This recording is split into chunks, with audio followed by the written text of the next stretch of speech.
भाजपा जो है इस बार भी बरकरार रखेगी अपना कब्जा। कि फर्स्ट सेकंड थर्ड की लड़ाई बीजेपी, कांग्रेस और सपा के बीच है। उत्तर प्रदेश में निकाय चुनाव को लेकर सरगर्मियां बढ़ गई हैं और सबकी जो निगाहें हैं वो 17 मेयर की सीटों पर है। पिछली बार 16 मेयर की सीटों पर चुनाव हुए थे, जिसमें से 14 बीजेपी ने जीता और 2 बहुजन समाजवादी पार्टी ने। अब सबसे बड़ी चुनौती जो है वो अखिलेश यादव के सामने खड़ी है कि वो मुख्य विपक्षी पार्टी तो है, लेकिन क्या नगर निगम की मेयर चुनाव पर वो अपना खाता खोल पाएंगी। एक ऐसी सीट है जहां पर समाजवादी पार्टी के लिए संभावनाएं बन रही थी। वो सीट का नाम है मुरादाबाद।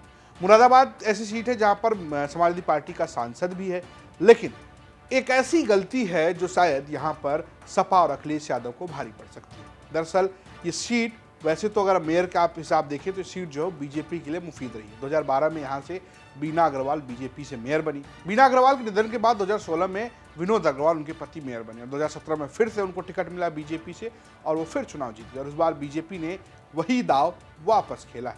लेकिन अखिलेश यादव ने एक नए चेहरे को यहां पर टिकट दे दिया है। रईसुद्दीन नईम नाम के एक शख्स को यहां से समाजवादी पार्टी ने टिकट दिया है। बताया जाता है कि बड़े व्यापारी हैं। हालांकि ये जो एक तरीके से आप कह सकते हैं जो पैराशूट लैंडिंग हुई है समाजवादी पार्टी में, इससे यहां पर सपा का खेल बिगड़ता हुआ नजर आ रहा है। हालांकि बीजेपी को यहां टक्कर देने के लिए समाजवादी पार्टी की जगह कांग्रेस पार्टी ज्यादा मुफीद नजर आ रही है। यहां पर कांग्रेस ने हाजी रिजवान कुरैशी को टिकट दिया है।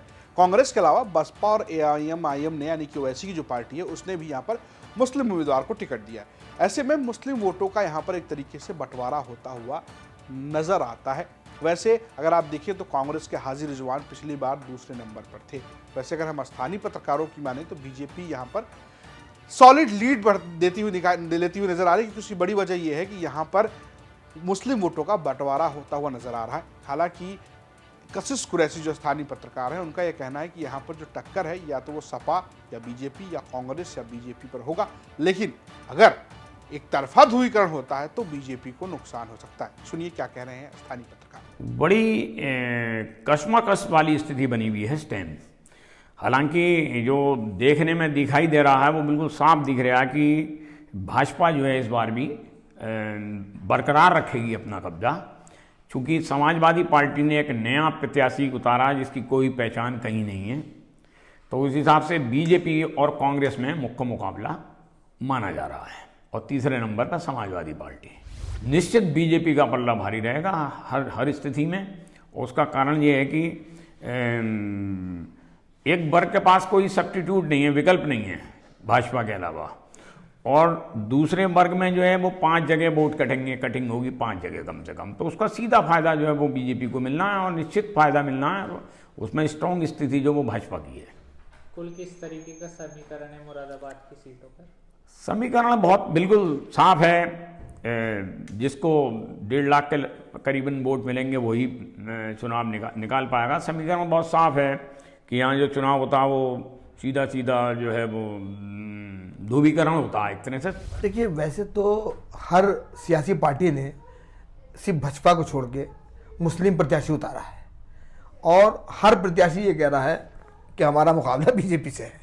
लेकिन जो सच्चाई है वो ये है कि फर्स्ट सेकंड थर्ड की लड़ाई बीजेपी, कांग्रेस और सपा के बीच है और अब देखना यह है कि मुस्लिम वोटों का ध्रुवीकरण किस प्रत्याशी की तरफ होता है, कांग्रेस की तरफ होता है या सपा की तरफ होता है। और बिल्कुल, क्योंकि इस बार एक नया मोड़ यह आया है कि बीजेपी ने यहाँ से मुस्लिम प्रत्याशी भी उतारे हैं। तो एक केंद्र सरकार की जो योजनाएं हैं सबका साथ सबका विकास के अंतर्गत, आयुष्मान कार्ड है, उसके अंदर प्रधानमंत्री आवासीय योजना है और दीगर योजनाएं, उसका लाभ मुस्लिम वालों को भी हुआ है।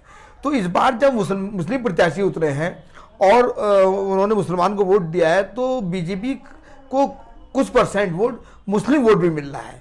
तो मुझे ऐसा लगता है कि यहाँ का जो बीजेपी के प्रत्याशी हैं, बीजेपी ने भी उनके ऊपर यकीन रखते हुए उनको बाकायदा दोबारा टिकट दिया है। तो मुझे लगता है कि शायद वो विजय श्री के करीब है। फिलहाल मुरादाबाद की सीट पर क्या समाजवादी पार्टी जीत पाएगी? क्या अखिलेश यादव अपना खाता खोल पाएंगे? ये बड़ा सवाल है। हालांकि ऐसा लग रहा है कि जीत की हैट्रिक विनोद अग्रवाल के खाते में जा सकती, जैसा यहाँ के स्थानीय पत्रकार बता रहे हैं। फिलहाल ये स्टोरी आपके लिए भेजी थी हमारे सहयोगी जगत गौतम ने, प्रस्तुत किया है मैंने रजत ने और कैमरे के पीछे है रंजीत।